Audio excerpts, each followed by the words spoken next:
Tatlong bagay na sumisira sa finances mo, yan ang pag-uusapan natin. Una is wrong mindset. Siyempre, 'pag mali yung nasa isip natin or kulang tayo sa financial literacy, mali yung magiging desisyon natin or resulta natin. Kaya importante mag-invest tayo sa financial education. And pangalawa, fear.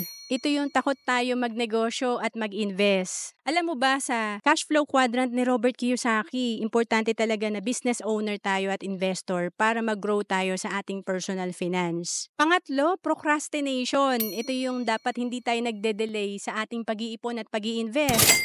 Kagaya nitong sa sample natin. Kung ang target mo ay makaipon ka ng 5 million pag edad mo ng 60 years old, kung nag-start ka at the age of 35, ang kailangan mo lang ipunin nasa 4,236.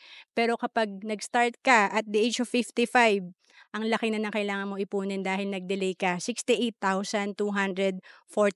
So, ang laki ng difference, 4,000 versus 68,000. To know more about savings and investment, message mo lang ako sa FB, Roan Celis Capistrano.